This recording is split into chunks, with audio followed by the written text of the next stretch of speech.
क्या बता दिया है कि ये जो पंचकोश हैं, इन 5 कोशों से आवृत होने के कारण से आत्मा न भासते, अपनी आत्मा की अज्ञानी को प्रतीति नहीं होती। और विवेक विज्ञान के द्वारा जब इन 5 कोशों का क्रमशः बाध कर दिया जाता है तो उसके पश्चात अपनी आत्मा का स्वरूप जो है वो अपने सामने व्यापक रूप से प्रकट हो जाता है। तो इसी के अंतर्गत बतला दिया अन्नमय कोश का स्वरूप और बताया ये आत्मा नहीं हो सकता। उसके पश्चात प्राणमय कोश का स्वरूप, गुण, धर्म, कर्म, लक्षण आदि सबका प्रतिपादन किया और बतलाया कि ये भी आत्मा नहीं हो सकता। उसके पश्चात मनोमय कोश का स्वरूप बतला रहे हैं और ये बतला दिया है कि मन के अतिरिक्त अविद्या और है ही नहीं।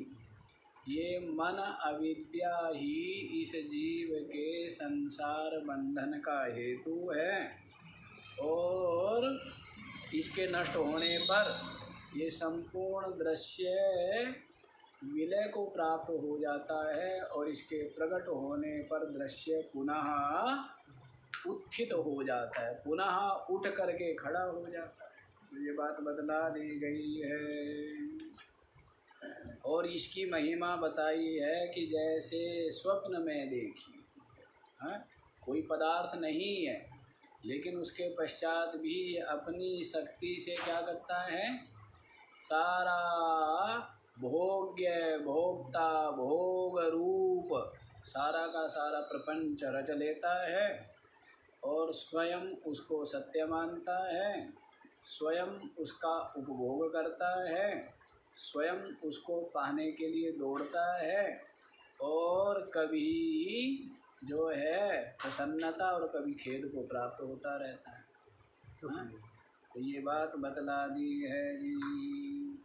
और ये भी बता दिया है कि जैसे स्वप्न में सब कुछ मन कल्पित है वैसे ही जागृत में भी कोई विशेषता नहीं, जागृत में भी कोई विशेषता नहीं है। ये भी सारा का सारा मन से क्या है, कल्पित ही, सारा का सारा क्या है, मन कल्पित ही है। सुषुप्ति काल में संपूर्ण मन के विलय हो जाने पर सारा का सारा दृश्य प्रपंच क्या होता है, विलय हो जाता है, कुछ भी नहीं रहता है। इसलिए आपका ये जो संसार है, क्या कह रहे हैं, पुंसः एतस्य संसारः, पुरुष का ये जो संसार है वस्तुतः न अस्ति, वास्तव में नहीं। तो ये जो सुनने और समझने की पात्रता है वो एक दिन में तो आती नहीं है। जिसने विभिन्न उपासनाओं के द्वारा अपने चित्त को क्या कर लिया है, निर्मल बना लिया है, अपने चित्त को निर्मल बना लिया है, ऐसे जो साधक विवेक वैराग्य संपन्न है, क्या है, विवेक वैराग्य संपन्न जो साधक है और जिन्होंने श्रवण करके क्या कर लिया है, आत्मा अनात्मा का विवेक प्राप्त कर लिया है, ऐसे जो जिज्ञासु वैराग्यवान वही ये समझ पाते हैं कि ये संपूर्ण दृश्य प्रपंच क्या है, मिथ्या। क्या समझ पाते हैं कि ये जो दृश्य संसार है सारा का सारा स्वप्न है, वस्तुतः न अस्ति, वास्तव में नहीं। ये बात सिद्ध कर दी है, बहुत बड़ी बात। क्या बड़ी बात सिद्ध की है, हैं? ये सिद्ध कर दिया है कि ये स्वप्न से विशेष नहीं, ये सिद्ध कर दिया, अर्थात ये मिथ्या है, ये सिद्ध कर दिया। तो अब क्या रह जाएगा, अब इस मिथ्या का जो साक्षी है, क्या रह जाता है, मिथ्या का साक्षी। मिथ्या का जो साक्षी है वही आत्मा है, तो इसको ही समझना है। लेकिन अभी मनोमय कोश का ही स्वरूप समझिए। और आगे वाले श्लोक में देखिए क्या कहते हैं, 174वां श्लोक। वायुना नीयते मेघः पुनस्तेनैव नीयते मनसा कल्प्यते बन्धो मोक्षस्तेनैव कल्प्यते। वायुना नीयते मेघः पुनः तेन एव नीयते मनसा कल्प्यते बन्धः मोक्षः तेन एव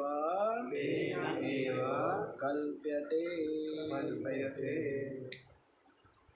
वायुना नीयते मेघः, जिस प्रकार से ये जो प्रसिद्ध बादल है, जो क्या है मनुष्यों के लिए जीवन है, वृष्टि करते हैं, उस वृष्टि से ही अन्न उत्पन्न होता है, प्रचुर मात्रा में, अधिक मात्रा में अन्न किससे होता है, वृष्टि से ही होता है। सब लोग प्रतीक्षा करते रहते हैं क्या, वृष्टि होवे, हैं?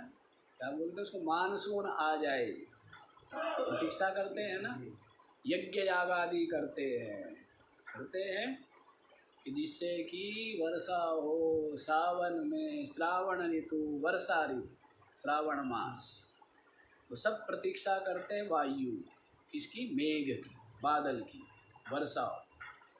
तो ये जो बादल है किसके द्वारा आते हैं, वायुना नीयते मेघः। ये जो बादल है जहाँ पर पानी की एक बूंद नहीं है, पानी की एक बूंद नहीं है, और वहाँ पर बादल बरसते, अब कहाँ से आते हैं, उनके बादलों के पास पानी कहाँ से आया। तो देखो वाष्पीकरण होता है समुद्र आदि में, जहाँ पर नदी है और बड़े बड़े जो बने हुए बांध, तो वहाँ पर क्या होता है, गर्मी से सूर्य तपाते हैं तो वाष्पीकरण होता है, तो बादल बनते हैं। अब वो बादल राजस्थान में तो कहीं पानी नहीं, कहीं न तो नदी है और न कहीं तालाब है और न समुद्र ही दूर है ना, लेकिन वो बादल जो है जल कहीं से लिया है और आके बरसते कहाँ पर है, राजस्थान में। तो किसके द्वारा, वायु। तो वायुना नीयते मेघः, कहते वायु के द्वारा मेघ जो है वो क्या होता है, आता है। पुनः तेन एव नीयते, दोबारा फिर वायु के द्वारा ही वर्षा हो रही हो हल्की हल्की और हवा चल पड़े, तो समझो कि वर्षा ठहरने वाली, बादल ठहरने वाले नहीं है, वर्षा हवा क्या ले जाएगी, हवा जो है इसको और दूसरी जगह ले करके चली जाए। और यदि हवा ना चल रही हो और बारिश हो रही हो, शुरू हो गई हो, तो क्या है कि भाई ये तो ठहर करके बरसेगा, क्या? हाँ, आराम से बरसता रहेगा। ठीक है, तो वायु ही लाती है और वायु ही क्या करती है? लेकर के जाती है। मनसा कल्प्यते बंधा, इसी प्रकार से, क्या बताते हैं? इसी प्रकार से मन के द्वारा ही बंधन कल्पित है।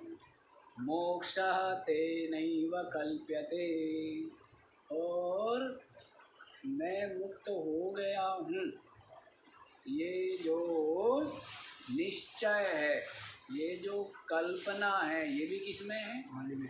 हाँ? मन से ही है और मन में ही है। इससे मन स्वरूप ही मन का वह है, क्या है? संकल्प विकल्प जिसमें हो, तो बंधन और मुक्ति का जो संकल्प है, वो जो संकल्प रूप है वही मन है, और ये संकल्प जिसमें है वही मन है ना? वृत्ति मात्र ही है ना मन। मन तो कोई पिंड तो है नहीं इसी प्रकार का। तो देखो, मन के द्वारा ही ये बंधन कल्पित है। सारा का सारा बतला दिया है कि समस्त जो कल्पना है इसका आश्रय है, आधार है ये मन। पीछे बताया था ना, क्या बताया था? वस्तु विकल्प हेतु। क्या बताया है कि ये समस्त जो भी वस्तु है उनके विकल्प का हेतु है। बंधन भी कि मैं बंध गया हूँ, ये भी मन में ही है। और जप करके, उपासना करके मेरा चित्त निर्मल हो गया है, ये भी किसमें है? ये भी मन में है। अब जो है समस्त संसार की आसक्ति मैंने छोड़ दी है, ये किसमें है? ये मन में।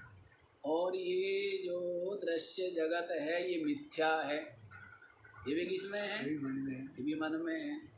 और मैं जो हूँ ना, मैं शरीर इंद्रिया प्राण अंतःकरण नहीं हूँ, क्योंकि ये दृश्य है और मैं साक्षी हूँ, ये भी किसमें है? ये भी मन में है। और फिर ये मन ये कहता कहता कहता कहता कि मैं साक्षी हूँ, मैं चेतन हूँ, मैं ब्रह्म हूँ, मैं दृष्टा हूँ, चिदरूप हूँ, आत्मा हूँ, ऐसा कहता हुआ, कहने का मतलब विचारता हुआ, कहने का मतलब क्या है? हाँ, कहना शुरू मत कर देना, कभी यहाँ से शुरू करो कहना। क्या है? मैं आत्मा हूँ। इनको कहो कि मैं कौन हूँ, इनको बताओ मैं आत्मा हूँ, मैं ब्रह्म हूँ, मैं चेतन हूँ। बताना का मतलब, हाँ, मन से मन को ही बताना है। इससे बताना है, हाँ, वाणी से बताने की आवश्यकता नहीं। मन से ही किसको बताते जाना है? मन को बताते जाना है कि मैं चेतन हूँ, आत्मा। और मन क्या है? मन आपको बारंबार बताए, तरंग मात्र है, एक लहर मात्र है, एक वृत्ति मात्र है। जैसे समुद्र में क्या होती है? लहरें होती है। वो होती क्या है? जल रूप ही होती है ना, जल से अलग होती है क्या लहर? तो वैसे ही ये जो मन है, वृत्ति है, ये आत्मा से भिन्न नहीं है। आत्मा में ही ये एक जो पूर्णा है उसका नाम क्या रख दिया है? उसका नाम मन रख दिया, उस वृत्ति का नाम मन रख दिया। इतनी बात है। तो ये उसमें ही विलय हो जाता है। ऐसा चिंतन करते करते क्या होता है? अपने आत्म स्वरूप में, अपने घर में ही विलय हो जाता है, पहुंच जाता है। आत्म रूप साक्षी होकर के विराजमान है। निरंतर क्या है? वह जो वृत्ति जो केवल दृश्य को विषय करती थी, तो वृत्ति किसको विषय करती है? अब वो वृत्ति अनुभव रूप से, आत्म रूप से अपने चेतन को ही विषय करती है। तो तद भाव से भावित होकर ज्ञानी का शरीर और इंद्रिया और प्राण और अंतःकरण प्रारब्ध के अनुसार बरतते रहते, लेकिन उसका जैसे बारंबार आपको बताया, अज्ञानी का जैसे ये भाव निरंतर सुरक्षित रहता है कि मैं शरीर हूँ, पुरुष हूँ या स्त्री हूँ, बूढ़ा हूँ या जवान, ये भाव क्या है? ये भाव है, ये अनुभव। अनुभव भी कैसा, परोक्ष या अपरोक्ष? अपरोक्ष हैं? अपरोक्ष अनुभव बना हुआ रहता है। वैसे ही ज्ञानी का ये अपरोक्ष अनुभव बना रहता है, सबसे भिन्न, सबका साक्षी, सबका अधिष्ठान, मैं आत्मा, ऐसा अनुभव क्या है, निरंतर बना रहता है। और इस अनुभव के कारण से वो क्या है, मुक्त ही, सच्चिदानंद ही, वो क्या है, ब्रह्म। तो इसीलिए कहते हैं मन के द्वारा ही अपने आप में बंधन आता है। अपने आप से मतलब आत्मा में तो कभी आता नहीं है, पर अपना आपा वही है जहाँ पर जिसका तादात्म्य अभिमान करे। तो अपना आपा किस क्या मानता है, मन बुद्धि को। तो कहता है मैं बंधन में हूँ, मैं ज्ञानी हूँ, मैं अज्ञानी हूँ, मैं सुखी हूँ, मैं दुखी हूँ, मैं करता हूँ, मैं भोगता हूँ, मैं पापी हूँ, मैं पुण्यात्मा हूँ। ये सब के सब क्या है, अंतःकरण के, किसके, चित्त के, मन के। ये मन के ही विकल्प हैं। तो मन में तादात्म्य करने के कारण से वो सारे के सारे जो भी है वो सब इसको चिपट जाते हैं। सबके सब क्या है, इसको चिपट जाते हैं तादात्म्य करने से। तो यही अपने आप में बंधन रूपता का मतलब क्या है, चित्त में बंधन है, आत्मा में नहीं। बंधन किसमें, चित्त में। और आप क्या होकर के स्थित हो, या तो शरीर होकर के स्थित हो। अज्ञानी क्या होता है, या तो शरीर रूप में स्थित रहता है, या इंद्रिय रूप से स्थित रहता है, या फिर प्राणों के रूप में स्थित रहता है कि मैं क्या हूँ, थका हुआ हूँ। जबकि थकना धर्म किसके, मैं भूखा हूँ, मैं प्यासा हूँ, ये धर्म किसके हैं, प्राणों के धर्म।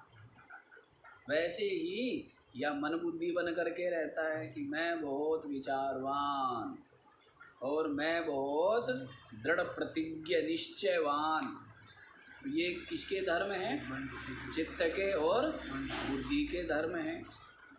तो ये जो धर्म है इनको, इनमें ही क्या करता है, तादात्म्य रखता है।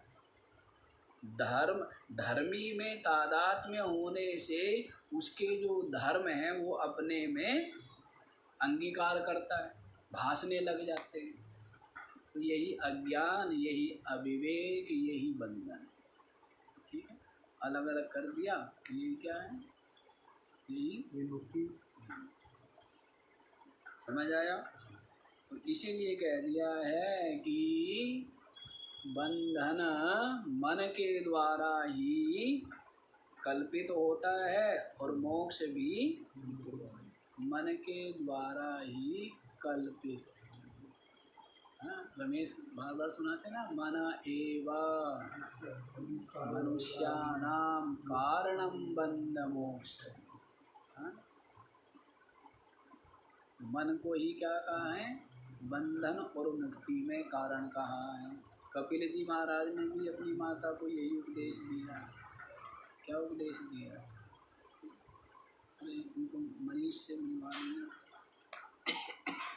मनीष से मिलवा लेना। अच्छा जी, क्या बताया है, तो कपिल जी महाराज ने क्या बोला है, चेतः खल्वस्य बंधाय पुंसये चात्मनो मतम गुणेषु सक्तं बंधाय रतं वा पुंसी। क्या बोला है, माता जी इस जीव के बंधन का हेतु क्या है? चित्त ही। क्या है? चित्त ही। गुणेषु सक्तम बंधाय, ये जो चित्त है गुणों में क्या हो जाए? आसक्त हो जाए, विषयों में आसक्त हो जाए, और माया के गुणों में आसक्त हो जाए। माया के गुण क्या है? शरीर भी माया का गुण है, नहीं? जी। शरीर क्या है? माया गुण है। माया के जो कार्य है पंच महाभूत, उन पंच महाभूतों का विकार क्या है? ये स्थूल शरीर, सूक्ष्म शरीर है। तो इसलिए ये भी क्या हुए? ये भी माया के गुण हुए। इंद्रिया भी माया के गुण हैं, और ये प्राण भी माया का गुण है, और ये जो अंतःकरण है ये भी क्या है? ये भी माया का गुण है। तो इसलिए इन गुणों में, इन विषयों में जो अहमता ममता है यही बंधन है। और रतम व पुंसी मुक्त है, और जिसका चित्त उस पुरुष में लगा हुआ है, इसमें लगा हुआ है, उस पुरुष में, चिद रूप में, साक्षी में विराजमान है, वो क्या है? वो मुक्ति ही है। तो ये बंधन मुक्ति चित्त में, इसमें है, मन में है, आत्मा में नहीं है। लेकिन अज्ञानी आत्मा में मानता है। किसमें मानता है? अपने में मानता है। किसमें मानता है? अपने में मानता है कि मैं बंधन में था और मैं मुक्त हो गया। क्या हुआ? मुक्त हो गया। लेकिन बंधन में भी चित्त था, और मुक्त भी कौन हुआ है? चित्त में ही ये भ्रम आ गया कि मैं बंधा हुआ हूँ, और चित्त में ही ये निश्चय हो गया कि मैं मुक्त हो गया। और आत्मा तो नित्य ही मुक्त। आत्मा क्या है? नित्य मुक्त, नित्य ही मुक्त है। तो ये मन की, मनोमय कोश की प्रबलता बतला रहे। इन जो आगे आप सुन रहे हैं ना, इनमें क्या बतला रहे? मनोमय कोश की प्रबलता बतला रहे हैं कि यही बंधन बांधने वाला, और इसमें ही मुक्ति का, बंधन मुक्ति इसमें, ये मनोमय कोश का ही स्वरूप बतला दिया है, और इसकी बलवत्ता बतलाई है, और इसकी महिमा बता रहे हैं। क्या बता रहे हैं? हाँ, कि ये प्रकट होता है तो सारा दृश्य प्रकट हो जाता है, और ये विलय को प्राप्त हो जाता है तो सारा दृश्य विलय हो जाता है। इतना महिमाशाली है आपका मन है, और इतना महिमाशाली है कि निर्बंध में बंधन कलप लेता है। निर्बंध जो आत्मा है, निर्गुण है, निराकार है, व्यापक है, उसमें क्या ले आता है? परिच्छिन्नता ले आता है, अल्पता ले आता है, अज्ञानता ले आता है? उसमें ले आया सारा का सारा, ये मन में ही जो व्यापक तत्व, चेतन तत्व, उसमें क्या ले आता है? ये परिच्छिन्नता, अल्पज्ञता, जड़ता आरोपित करने का। तो शक्तिशाली तो हुआ नहीं हुआ है? जैसे अंधेरा कुछ नहीं होता है, लेकिन शक्तिशाली कितना है? सबको ढक लेता है। अंधकार क्या करता है? रात्रि में कोई ऐसी चीज़ है जिसको नहीं ढकता है, सबको ढक लेता है। और है अंधकार की क्या शक्ति है? अंधकार की, अंधकार क्या है? लेकिन सबको ढक के रहता है ना। तो वैसा ही है, वैसा ही ये आपकी अविद्या रूप मन है कुछ नहीं, और जो ज्ञान रूप है, जो सत चिद और आनंद रूप है, उसको असत, जड़ और दुख रूप भासता है। क्या है? सतचित आनंद है, और वो क्या, उस क्या भासने लगता है? असत, मैं तो मर जाऊंगा, मैं तो कुछ ही दिन का हूँ। और जड़, मैं तो शरीर हूँ, मैं तो मर जाऊंगा, रहूंगा ही। और दुख रूपता, मैं बहुत दुखी हूँ। तो जो सत चित आनंद नित्य तत्व है, इसमें क्या होता है, क्या भासने लगता है? असत, जड़, दुख रूपता और अनित्यता उसमें भासने लग जाती है। तो ये मन में ही कल्पित है और होती रहे, आप में नहीं है। लेकिन आप क्या कर लेते हो? हाँ, उसके घर में पहुंच गए, मन में घर कर लिया आपने। कहने लगा कि तू ही मैं है, मैं ही तू। मन के साथ क्या कर लिया है कि तू मैं और मैं तू अलग अलग नहीं है। पहले अपना ही लिया नहीं पड़ता था, अपने दुख से दुखी था, एक के साथ वो संबंध जोड़ लिया है। तब क्या होता है? जैसे पुरुष और स्त्री का संबंध है। पहले पेट था एक, अब पेट कितने हो गए? 2। पहले शरीर था एक, अब कितने हो गए? 2 हैं। अब सारे काम क्या चाहिए? सीट 2 चाहिएगी है। कहीं जाना है, पहले कितनी सीट चाहिए थी और अब कितनी चाहिए? हैं। थाली कितनी चाहिए? 2 चाहिए। बिस्तर कितने चाहिए? हैं। कपड़े लत्ते कितने चाहिए? हाँ, तो क्या हुआ? यही तो हुआ ना कि एक हो गए। जो अलग अलग थे वो क्या हो गए? एक हो गए हैं। तो वैसे ही मन अलग है और आत्मा अलग है। अनात्मा अलग है, आत्मा अलग है ना। जड़ अलग है और चेतन अलग है। लेकिन क्या कर लिया कि जड़ जो है उसमें चेतन बुद्धि और चेतन में जड़ बुद्धि। ही हुआ ना, चेतन में जड़ बुद्धि और जड़ में चेतन बुद्धि। तो उसका परिणाम क्या होता है? एक हो गए दोनों के दोनों। कि जबकि तू अलग होता है, मैं अलग होता है, लेकिन तू और मैं और तू एक।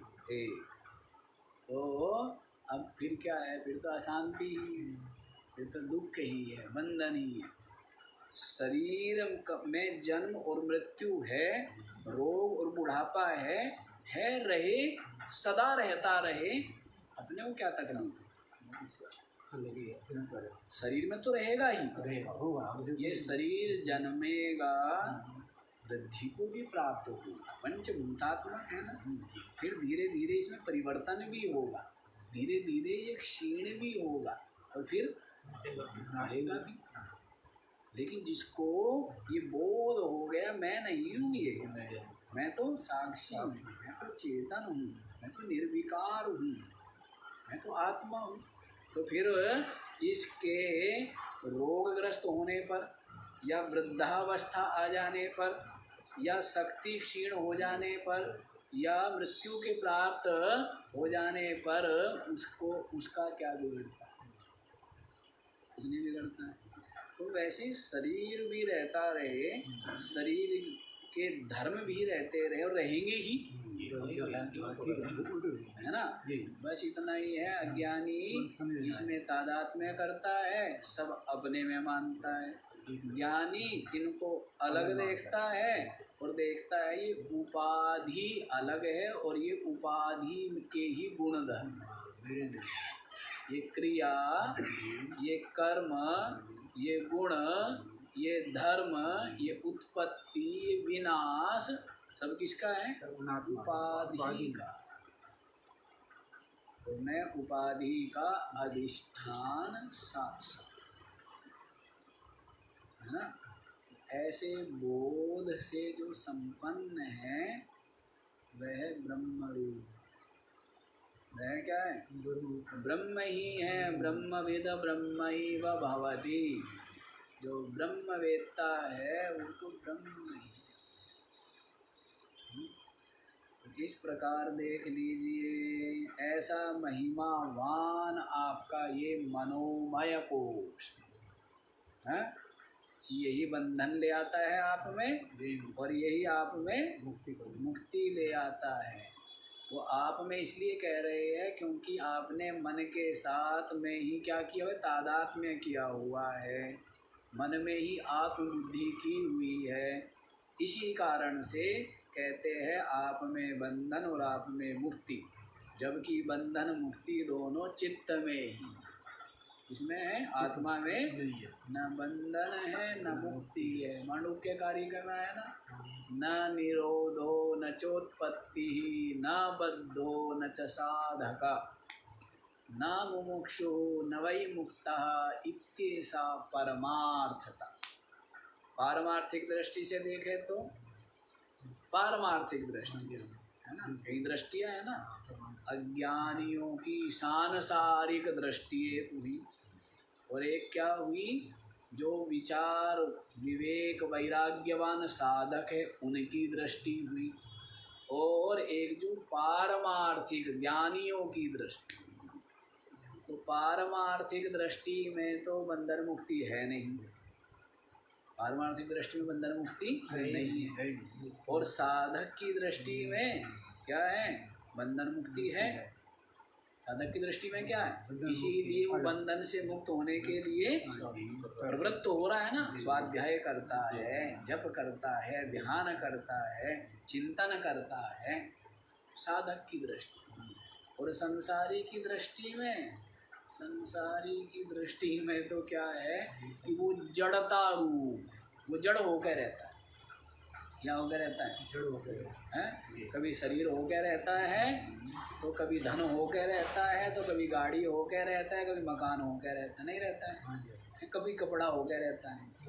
इतनी स्थूल बुद्धि, इतनी तमोगुणी बुद्धि है, इतनी मोटी बुद्धि उसकी होती है संसारी की, कि बताओ इनमें ही तादात्म्य करता है, और ये निरंतर इनका संयोग वियोग होता रहता है, टूटते फूटते रहते हैं, होता रहता है।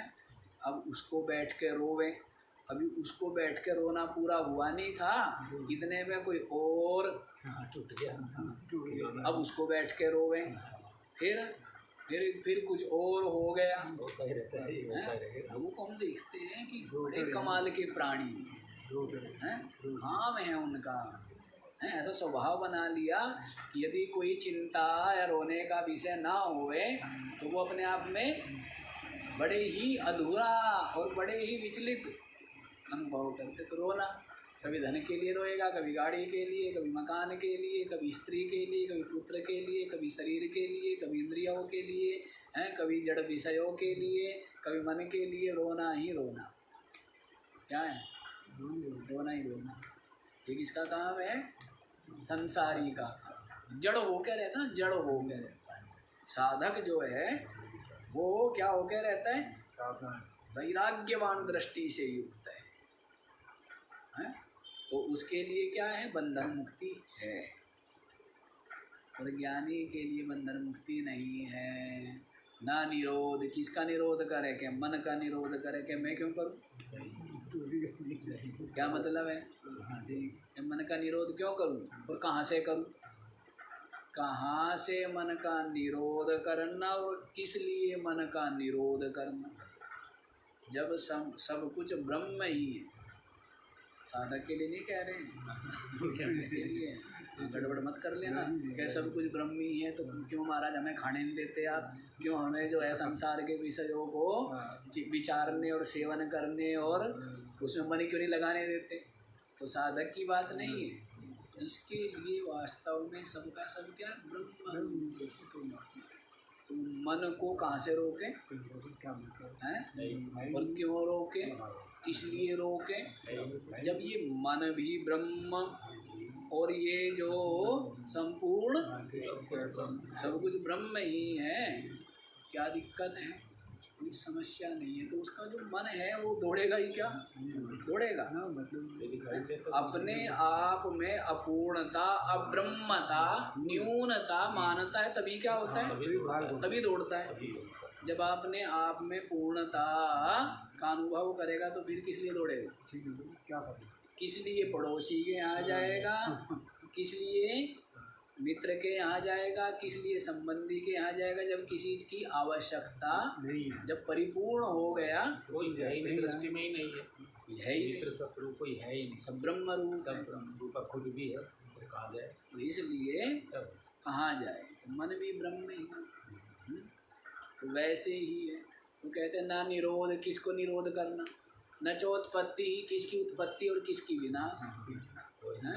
क्या उत्पत्ति क्या विनाश है, कुछ भी नहीं है। वो जो बुदबुदे है असंख्य मुझ में उठ करके भासते हैं, विलय होते रहते, स्थिर रहते हैं, सब के सब जल रूप ही थे हैं।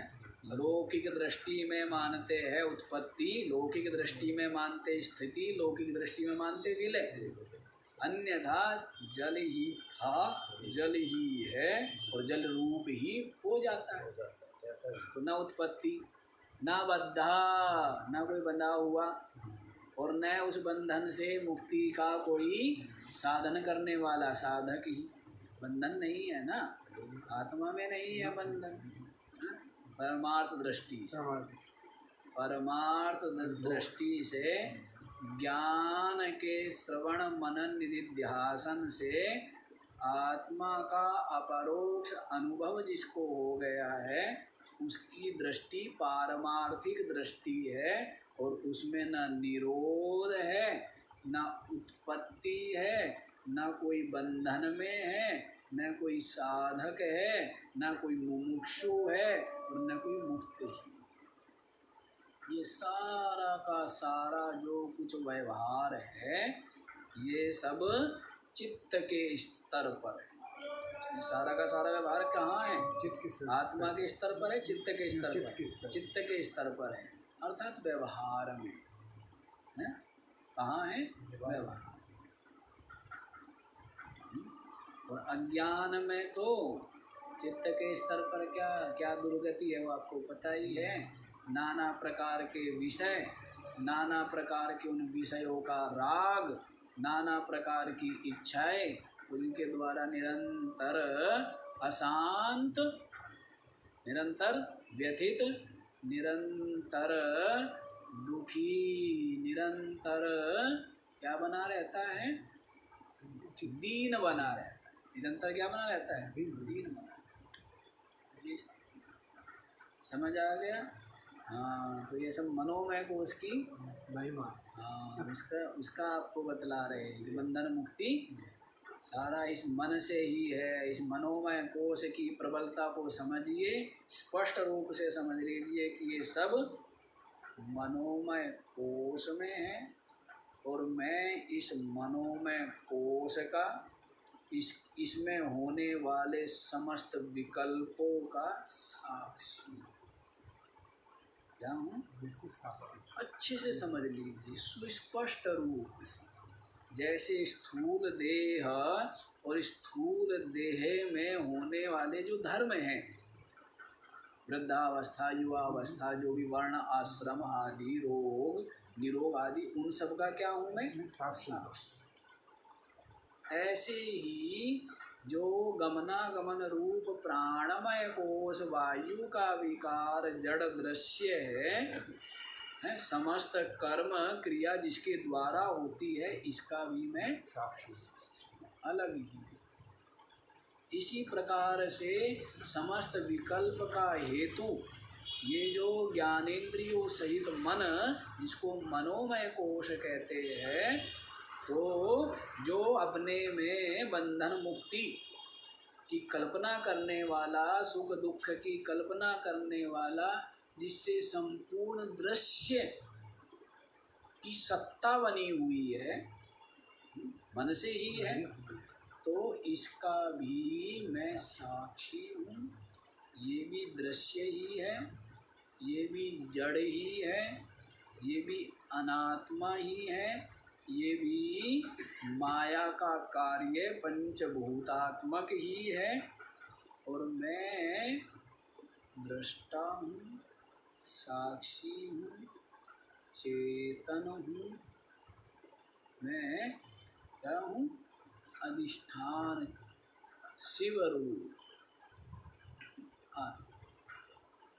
ऐसा सुस्पष्ट विवेक कर लीजिए। हाँ, बिल्कुल क्या हो गया है, तादात्म्य हो गया, एक हो, क्या हो गए? एक हो गया। बड़ी दृढ़ ग्रंथि खोल रहे हैं ना गांठ को बारी बारी से, अन्नमय कोश की गांठ। इससे पहले और बहुत गांठें, धन के लोभ की, काम क्रोध की, हैं कितनी गांठें। तो पहले सब क्या है, उन गांठों को जिसने खोल दिया हो। अब आप सोचे कि महाराज वो गांठ तो खोलनी ना पड़े, नीचे वाली गांठें खुल जाए। अब आप एक बात बताइए, जिस रस्सी पे बारी बारी से गांठें लगी हुई है 20-30, तो आप क्या करोगे जी, बीच वाली गांठें खुले, ये सबसे नीचे वाली गांठ खुले, संभव है क्या? पहले कौन सी खुलेगी?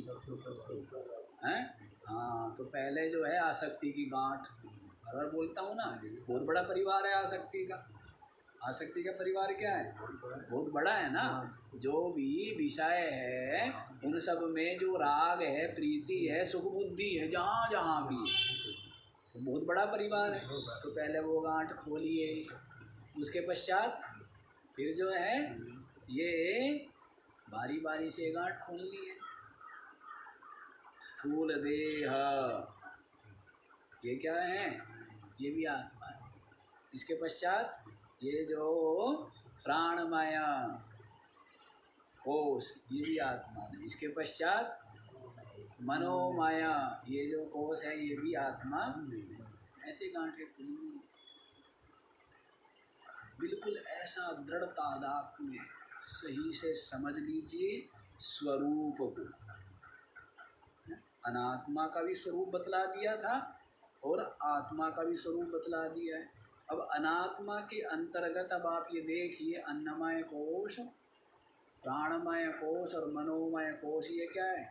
अनात्मा दृश्य। समझ लीजिए बिल्कुल जो तादात्म्य रखा है इसको बिल्कुल अलग अलग देखिए और फिर अलग होकर रहिए। फिर क्या है? और फिर यदि मिल भी गया तो भी अलग ही है। जैसे ऐसे करते हो ना आप लोग, दाल चावल मिले हुए हैं, बड़ी गड़बड़ काम, नहीं गड़बड़ काम है। हाँ, कैसे करेगी? लेकिन जब कभी खिचड़ी खानी हो तो क्या करते हो? खुद ही दाल और खुद ही, और फिर उसका नाम क्या रखते हो? कहेगी खिचड़ी। कहेगी तो भोजनों का सरदार है?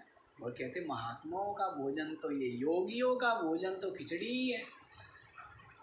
योगी लोग तो हाँ, और मूंग की दाल और ये चावल ये बड़े शक्तिशाली माने जाते हैं। ऐसे ही मत समझ लेना, सुपाच्य भी होते हैं और शक्तिशाली, बड़े शक्तिशाली होते हैं। ऐसे मत समझ लेना ये बहुत बड़ी औषधि है। जो मूंग है, जैसे हमारे चंद्रकांत जी है ना, ये तो कहते हैं मूंग मतलब क्या महाराज, बीमारों का भोजन है। ये नहीं पता है कि औषधि है। चलो आपकी बात ही मानी कि बीमारों का भोजन, तो इसका मतलब क्या है? उसने कुछ बड़ी बात है, बीमार आदमी को ठीक कर देती है, तो दवाई हुई ना। हाँ, दवाई मतलब जिनको आप भोजन कह रहे हो वो ठीक आदमी को क्या करती है? बीमार करती है। ठीक आदमी क्या हो जाता है? ज़्यादा गरिष्ठ, ज़्यादा तला भुना खाए तो क्या होगा? तो बीमार हुआ। तो वो औषधि हुई, भोजन भी हुआ या रोग देने वाला हुआ? और क्या महाराज, खिचड़ी तो मूंग की दाल तो क्या कर देती है? तो वो क्या होगी? वो भोजन है या औषधि है? तो औषधि। आयुर्वेद में जो भी आहार है उन सबको क्या मानते हैं? औषधि मानते हैं। यही औषधि है। ऐसे नहीं कि जो है ना वो सफ़ेद सफ़ेद गोली लाओ, कैप्सूल लाओ, हैं, पत्तों से निकालो और गुट्ठा भर के खाओ, हैं, और फिर पानी पी, उसको क्या मानते हैं? दवाई। वो दवाई नहीं है, वो तो पता नहीं क्या है, वो तो जहर है। दवाई क्या है? ये जो भूख प्यास की निवृत्ति करने वाले, शरीर को पुष्टि करने वाले, समस्त शरीर के अंगों को जो शक्ति सामर्थ्य देने वाला जो अन्न जल आदि है, यही औषधि। यही क्या है? औषधि। अच्छा जी, हाँ, तो क्या है? ये बिल्कुल दृढ़ तादात्म्य होगा। खिचड़ी बन गई, अलग अलग कर लो, हैं, तो कभी दाल बनाएंगे तो कभी चावल बनाएंगे और कभी कभी मन होगा तो खिचड़ी बनाएंगे। और यदि दाल चावल मिले रहेंगे तो रोज़ खिचड़ी खाएंगे और खिचड़ी खा खा करके क्या हो जाएगा? मन भर जाएगा। तो रोज़ खिचड़ी मत खाओ, अनात्मा को और आत्मा को क्या करो? अलग अलग अलग। और फिर क्या है? अनात्मा अपना काम करे, अनात्मा का प्रारब्ध है, और अनात्मा दृश्य है, और अनात्मा जैसे संसार दृश्य कल्पित है, ऐसे ये सारा का सारा अनात्मा क्या है? कल्पित है, मिथ्या ही है। और ये कल्पित कल्पित में व्यवहार करे तो अपने को कोई आपत्ति नहीं है। मैं अलग खड़ा हुआ साक्षी रूप से विराजमान है, अपने को क्या दिक्कत है? कोई दिक्कत। तो अनात्मा से अपने आत्मा को अलग कर लीजिए। पीछे बताया भी था ना, मुंजादी शिकामिवा, जैसे मूंज से सीख को सावधानी सजगता पूर्वक अलग कर लिया जाता है, इसी प्रकार से इन 5 कोशों से अपनी आत्मा को क्या कर लो? अलग कर लो। कईयों से तो अलग हो गए आप, अन्नमय कोश से अलग हो गए ना? हो गए होंगे है तो अलग ही महाराज जी, मान रखे। अरे भाई मानने की तो बात कह रहे हैं, माने भी रहोगे क्या? था सुन के भी नहीं वही पूछ रहा हूँ कि आप सुन रहे हो, विचार रहे हो, समझ रहे हो, तो साथ ही साथ ये निश्चय आपका अभ्यास होना चाहिए। क्या? अन्नमय कोश अब तक माना सो माना, अब क्यों मानो? स्पष्ट दिख रहा है ये आत्मा, ये मैं नहीं है। ऐसे प्राणमय कोश अज्ञानता में मैं मानता था, लेकिन ये मैं नहीं है। अब तो सुन लिया ना, समझ लिया है, यही विचार, ये निश्चय कीजिए। और ये मनोमय कोश भी आत्मा नहीं है, मैं नहीं। ठीक, आगे वाला श्लोक देखिए 175वां। देहादि सर्व विषये परिकल्प्य रागम् बध्नाति तेन पुरुषं पशुवद्गुणेन वैरस्यमत्र विषवत्सु विधाय पश्चात् हीनं विमोचयति तन्मनः एव बन्धात्। कितनी सुंदर बात। देहादि सर्व विषये, देहादि सर्व विषये परिकल्प्य रागम बध्नाति तेन पुरुषं पशुवद्गुणेन वैरस्यम् अत्र विषवत्सु विधाय पश्चात् एनं विमोचयति तन्मनः एव बन्धः। आपने कह दिया कि मन से ही बंधन कल्पित है और मन से ही मोक्ष कल्पित है। समझाओ तो सही, बताइए तो कैसे? तो उसको बताते हैं कि देखिए कैसे। देहादि सर्व विषये परिकल्प्य राग, ये जो देह है, ये जो गेह है, ये जो पुत्र है, ये जो स्त्री है, इनमें क्या करता है? ये जो धन है, इनमें क्या है? परिकल्प्य रागम। प्रथम क्या कर लेता? आसक्ति कर लेता। प्रथम क्या करता है उसमें? राग, प्रीति, अनुराग, सुख बुद्धि। प्रथम क्या करता है? देहादि, आदि से सब लगा लेना, जो पीछे बताया था ना, भूल गए क्या? पीछे क्या बताया था?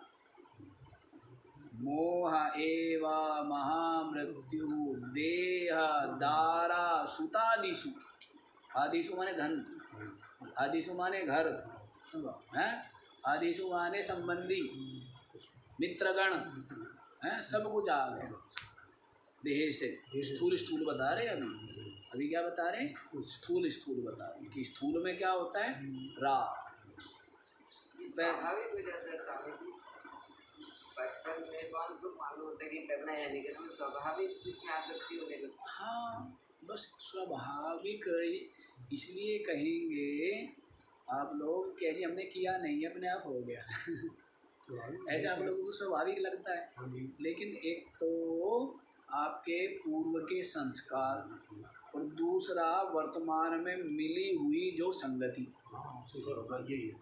है ना, पूर्व के संस्कार और वर्तमान में मिली हुई संगति, माता पिता चाचा ताऊ सब क्या बतलाते हैं? यही तो बतलाते हैं। तू शरीर है, तेरा ये नाम है, मैं तेरा चाचा हूँ, मैं तेरी चाची हूँ। ये सब क्या है? ये सब अभ्यास कराते हैं ना, तो फिर उससे क्या होता जाता है? वही राग हो जाता है कि ये तो मेरे हैं अपने हैं, और ये जो है ना ये पराए। ठीक है, ये मित्र है और ये सब। इसी बात को बताते स्वाभाविकता इसलिए, अन्यथा स्वाभाविक तो आप आत्मरूप। क्यों? क्योंकि जब आप अपने आत्मरूप होकर के अनुभव से संपन्न होते हैं तभी सच्चिदानंद रूपता, पूर्णता, तृप्ति, संतुष्टि आप अपने आप में अनुभव करते हैं। अन्यथा जगत में तो सदा अतृप्ति, असंतुष्टि, अल्पता, न्यूनता, अधूरापन, क्लेश, दुख, अभाव यही अनुभव करते हैं। जैसे जैसे बड़े होते जाते तो लगता है कि हाँ, नहीं तब फिर बचपन में तो स्वाभाविक होता रहता है, स्वाभाविक। और जैसे जैसे बड़े आते तब दुख आता है तब समझ आता है। बस इसलिए है ना, क्योंकि उसकी दृष्टि जो है वो छोटी समझ ली बालक की जी, तो उसको लगता है वो आगे आगे बढ़ता है तो उसको इसी में ही आनंद आता जाता है। लेकिन जब आप जैसे बड़ा हो जाए, व्यक्ति प्रबुद्ध हो गए, सब घूम फिर ले, ठोकरे खा ले, तो दृष्टि क्या हो गई? व्यापक हो गई, और देख लिया सब तमाशा कि सब जगह क्या है, सबका सब अनित्यता से, नश्वरता से, संयोग वियोग से, है दुख से पूरित है दर्शित। तभी तो वैराग्य होगा, तभी विवेक जगेगा। तो देखो क्या कहते हैं, देहादि सर्व विषय है। आदि देह से शुरू किया है, शुरू इसलिए किया है क्योंकि सारा कुछ तो है देह से ही। स्थूल बुद्धि वाले वो समझा रहे हैं, शुरू तो जीवत्व से, अविद्या से है। फिर और मध्यम दृष्टि वाला है उसको समझाएंगे शुरू तो मन से है, और जो ज़्यादा ही मोटी बुद्धि वाला है उसको समझाएंगे कहाँ से शुरू, कहाँ से? शरीर से है। शरीर से ही क्या है? हैं? शरीर से माता पिता हैं, शरीर से ही स्त्री पुत्र हैं, शरीर से ही शत्रु मित्र अपने पराए हैं। तो कहाँ से शुरू हुआ उसके लिए? शरीर से। और जो मध्यम वाला है उसको कहते हैं संसार की शुरुआत कहाँ से है? मन से। और जो सूक्ष्म दृष्टि वाला विवेकी है उसको बताते हैं संसार की शुरुआत, बंधन की शुरुआत कहाँ से? अज्ञान से, अविद्या से। समझने की बात। इसलिए देहादि बोल दिया, यहीं से शुरुआत होती है। देहादि सर्व विषय, ये विषय रूप है। सबके सब क्या है? विषय। पर ये सबके सब क्या मानता है? इनमें आत्मबुद्धि करता है। तो विषय ना मान करके क्या मानता है? इनको आत्मा मानता है। विषय है, दृश्य, लेकिन क्या मानता है इसको? दृष्टा मानता है। क्या मानता है? दृष्टा मानता है। तो देखो, देहादि सर्व विषये परिकल्प्य रागम। सर्वप्रथम देह आदि, देह सुत स्त्री मित्र धन ग्रह आदि में प्रथम क्या करता है? राग की कल्पना करता है। क्या करता है? आसक्ति कर लेता है सर्वप्रथम। बदनाति तेन पुरुषम, इसके द्वारा ही ये जो पुरुष है पूर्ण है। क्या है? पूर्ण है, बन जाए पूर्ण है, अधूरा नहीं है। क्या है? पूर्ण है, पूर्ण है। वो बदनाति क्या होता है? बंधन को प्राप्त हो जाए। कैसे? पशुवद गुणेना, जैसे पशु रस्सी से बांध दिया जाता है। क्या होता है? बस अब उसके लिए सीमाएं निश्चित हो गई है, जितना लंबा रस्सा इतनी दूर तक जा सकता। तो वैसे आप लोगों की भी सीमा बांधी हुई है, माइयों की सीमा बांध दी जाती है, घर से बाहर नहीं। क्या सीमा बंध जाती है? रसोई में, रसोई से क्या है छत पे, छत से क्या है कमरे पे, कमरे से क्या है रसोई में। सीमा बन गई ना उनकी। हैं? हाँ, बड़े बड़े चालाक होते थे लोग। हैं? पैरों में भी बेड़ी डाल देंगे, बेड़ी। हैं? हर महिलाएं भी खुश होती है कि हमने तो क्या पहनी हुई है, वो पहनी हुई है, और पैरों में बेड़ी और हाथों में यहाँ बेड़ी और यहाँ बेड़ी और यहाँ बेड़ी। हैं? और आदमी बड़ा प्रसन्न होता है, क्या कहता है कि देखो इतना सोना पहना बड़ा और ये पता नहीं आदमी की बड़ी चालाकी होती है ना, आदमी बड़ा चालाक है। हैं? बंधन में रखना है ना, जैसे पशु को खूंटे से बांध के रखना है कि बाहर ना निकल जाए, बाहर ना भाग जाए। अब जो बाहर निकल जाती है वो भाग जाती है घर से। क्या होती है आजकल? भागने वाला काम बहुत चल रहा है ना। क्या भागने वाला? वो क्या बोलते हैं उसको? तलाक, अंग्रेजी में डाइवोर्स। तो भागने वाला काम बहुत चल रहा है, नहीं चल रहा है। इसलिए पहले क्या रखते थे? बांध के रखते थे। क्या रखते थे? बांध के। तो ये है, देखो ये डाल करके रखते हैं। पशुवत गुणेन, जैसे पशु रस्सी से बंध जाता है तो उसके लिए क्या हो जाती है? सीमा हो जाती है। बंधन में वहीं रहेगा, बस वहीं, कभी बाएं चला जाएगा, कभी दाएं चला जाएगा, वहीं पर रहेगा बेचारा। नहीं? तो वैसे ही ये जो पूर्ण था, व्यापक था, अब क्या हो गया?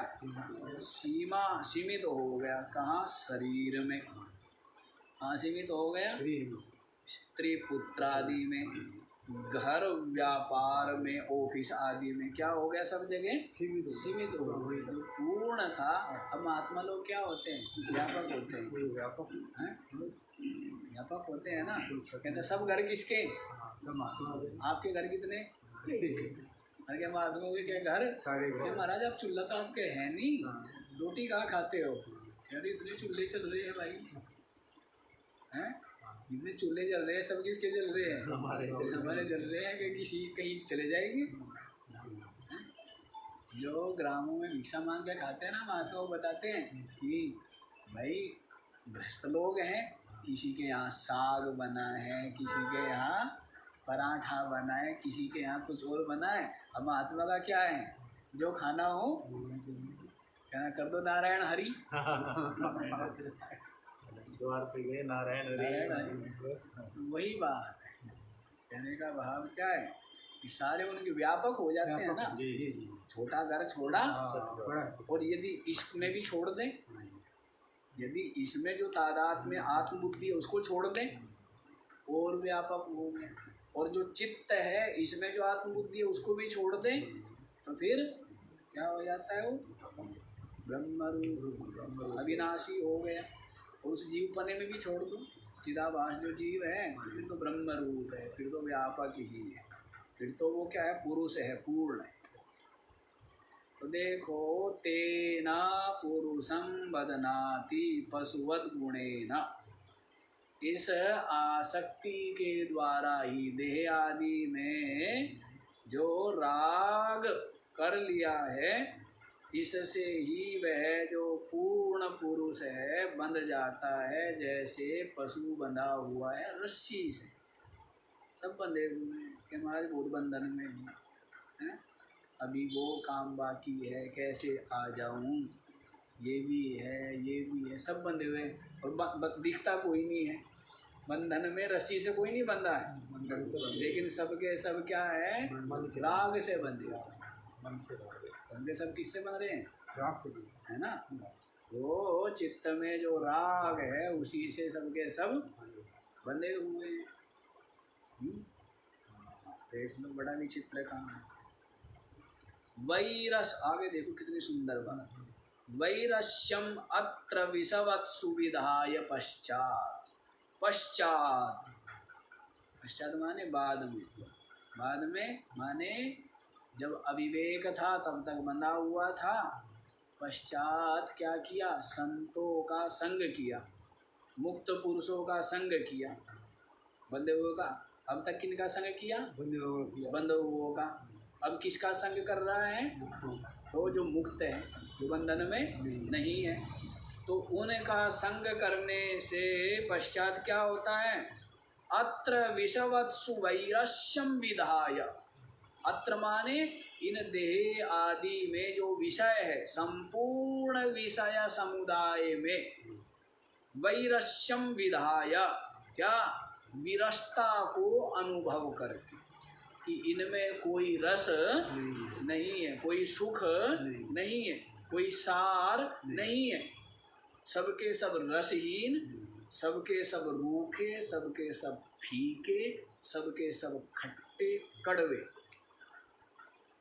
ऐसा विधाय निश्चय करके।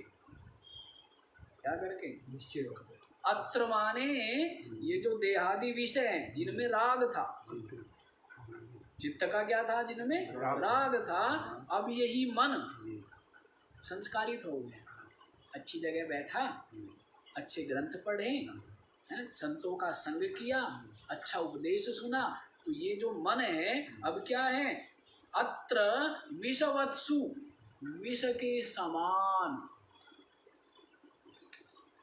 वैरस्यम विधाय, क्या अनुभव करके, विरसता, रसहीनता, क्या अनुभव करके, रसहीनता, असारता अनुभव करके, तेनम विमोचयति।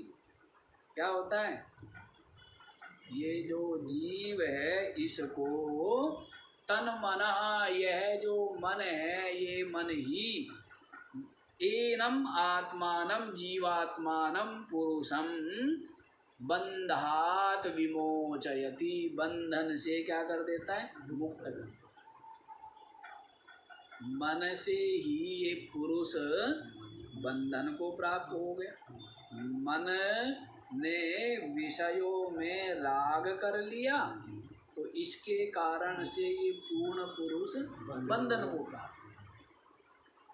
और अत्र देहादि विषये विषवत्सु वैरस्यम विधाय, विष के समान अत्यंत प्राणघातक, मृत्युदायक, पीड़ादायक विषवत्सु, ये सब ये बहुत बड़े मंत्र है, ये मंत्र है ना।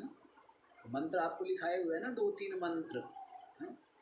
जैसे ये सबका सब दुख रूप असार है, ये पहला मंत्र है, बहुत बड़ा मंत्र है, सबसे बड़ा मंत्र है।